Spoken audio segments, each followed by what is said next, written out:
زنا بہت بڑا جرم ہے. قرآن میں اللہ نے فرمایا یہ اپنی خواہش پوری کرنے کا بہت برا راستہ. اور کنواری لڑکی کا زنا کرنا بہت بڑا جرم, شادی شدہ کا تو اور بھی بڑا جرم, اور مرد کا زنا کرنا بھی بہت بڑا جرم, عورت کا زنا کرنا اس سے بھی بڑا جرم ہے. تبھی اللہ نے جب زانی کی سزا بیان کی ہے نا تو عورت کا ذکر پہلے کیا. قرآن ہر چیز میں مرد کو پہلے ذکر کرتا ہے, عورت کا بعد میں. چور کا ہاتھ کاٹنے کی باری آئی تو اللہ نے فرمایا چور مرد کا بھی ہاتھ کاٹو اور چور عورت کا بھی ہاتھ کاٹو. یہاں مرد کا ذکر پہلے, عورت کا بعد میں. لیکن زنا کی جہاں بات آئی اللہ نے فرمایا زانیۃ والزانی فجلدوا کل واحد منہما مئۃ جلدہ. زنا کرنے والی عورت کو بھی 100 کوڑے مارو اور مرد کو بھی.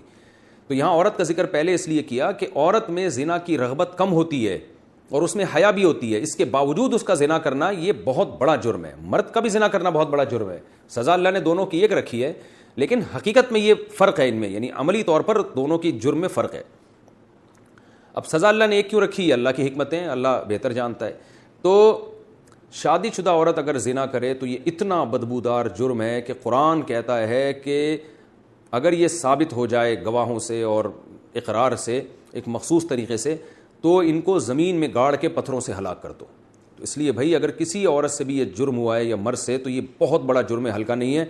اب اسلامی حکومت نہیں ہے, لہذا اللہ نے پردہ ڈالا ہوا ہے اگر جرم کے اوپر, تو اب سزا تو جاری نہیں ہوگی رجم والی, اور وہ اپنے اوپر خود سے جا کے جاری کروانا بھی کوئی شریعت میں اچھا کام نہیں ہے. اب یہ ہے کہ چھپ کے گڑ گڑا کے اللہ سے بہت زیادہ توبہ کرے.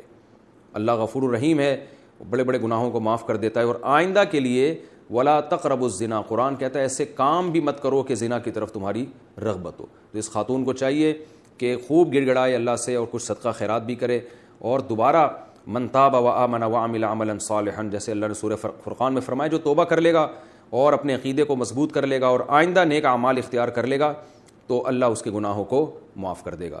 تو ان کو چاہیے خوب اللہ سے توبہ کریں اور آئندہ کے لیے اپنی زندگی تبدیل کر دیں. اللہ غفور الرحیم ہے. اور اس پھر سچی توبہ کرنے کے بعد اس جرم کو بھول جائیں, نہ کسی کے سامنے تذکرہ کریں, نہ خود سوچیں ایسے جیسے کبھی کیا ہی نہیں ہے. ایسے اپنے بارے میں یہ ذہن میں رکھیں کہ جیسے میں نے کبھی یہ کیا ہی نہیں ہے, بار بار اس کو سوچیں نہیں. پھر